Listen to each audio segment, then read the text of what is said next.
Pretty straightforward question. What is a traditional gender role? It is never, ever going to change. I don't care how powerful a woman is, what she does. Women want to be taken care of, treated right, and they want to feel safe. That's nature, and it's a man's job to do all that. All right, let's bring in our female panel to discuss this and some other interesting stories. U.S. political reporter from the Daily Mail, Victoria Churchill, with us, and right here in studio from the hit Netflix show, Members Only Palm Beach, Hillary Musser. She's also a real estate broker and interior designer. So two very powerful women here to respond to Dana White. Let's start with you, Hillary. I love that because he's saying a woman can be powerful, but she can also want these other things. What did you think of how he answered? Well, I don't think it's what he said. I think it's how he said it. You know, I live in a man's world. My main business is developer in the house you were in for that event where we met. That house was built by me in a man's world. I mean, walking around telling a bunch of men what to do is hard, and I've been doing it for 30 years.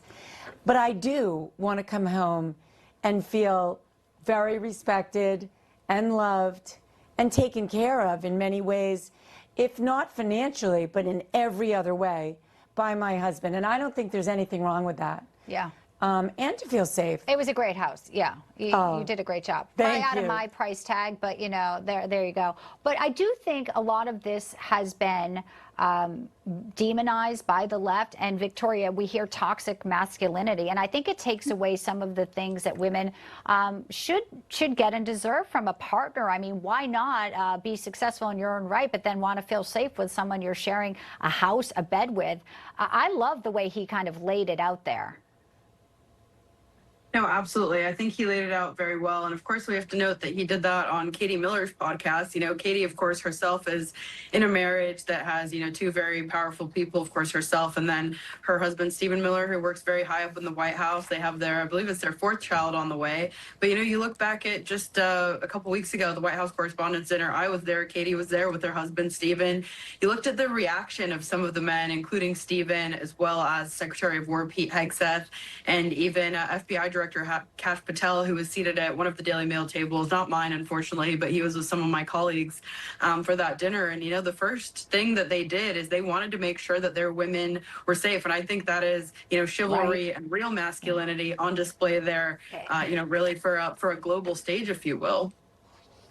Right. And I think, too, women want to be in our feminine energy when we want to be in our feminine energy, and men who support that allow us to even thrive in the boardroom. Let's talk about AOC, because apparently she doesn't want anyone to be wealthy. She is on this podcast, Alana Glazer, and here's what she says about anyone who actually goes out and makes $1 billion. You would think we would be happy for capitalism, not her. You can't earn $1 billion. That's right. You just can't earn that. That's exactly correct. You can get market power, you can break rules, you can do all sorts of things. You can abuse labor laws, you can pay people less than what they're worth, but you can't earn that. Okay, I'm going to start with you, Victoria, because you cover politics. She's so definitive in this, like, little viral answer. But I remember she couldn't answer a question about Taiwan in Munich. So she should stick to these podcasts, Victoria, because I don't know what she's talking about. If you want to earn $1 billion and you want to be a kick-ass business person, why not?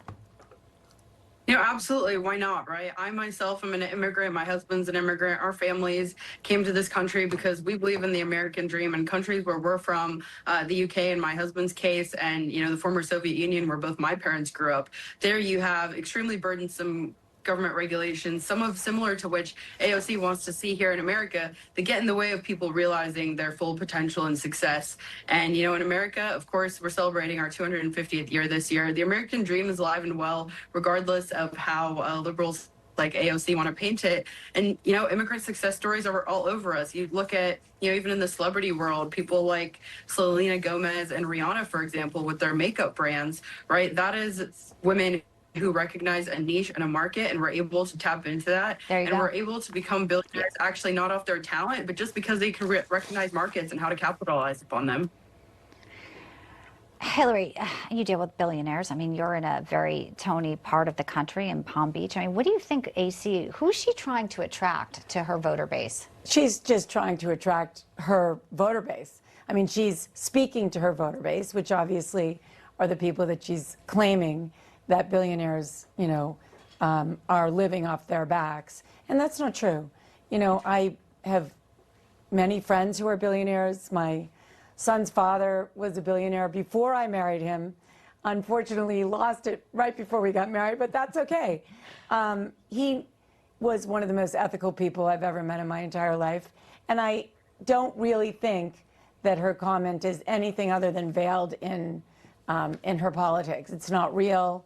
It doesn't exist. While there isn't every single billionaire in the world who might be completely ethical, many of them are, and they have gotten there through hard work, perseverance, and not off of the backs of other people like she's claiming. I think it's actually very insulting, her words. And it is Mother's Day, so we just want to recognize all the moms, too, who are working so hard. And I think that the message should be one of lifting each other up and not just criticizing people when they have any shred of success. Right. I mean, I think that is really clear. But, something you said, I just want to give you the final word here, Victoria, but that is her base. And sadly, in New York, though, you wonder how much remorse they're going to have, because apparently they're learning very quickly.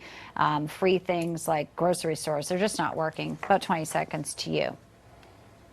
They're absolutely not working. I mean, Mayor Mamdani has already, even though he's just about 100 days into his term, he passed that benchmark a few weeks ago. He's already having to roll back some of his promises. And so I think voters are going to have voters regret and realize that those policies, if they can't work in New York, they also can't work nationally. Well, it's great to see you both, and I really enjoyed the conversation here. Two very successful women, and covering some big stories today for us here. Victoria Churchill, Hillary Musser, thanks, guys, and I hope you have a great Mother's Day, too, and enjoy some time with your moms. Thanks, ladies. Thanks, Bianca. Thank you. All right, that does it for this edition of Bianca Across the Nation, but don't go anywhere, American.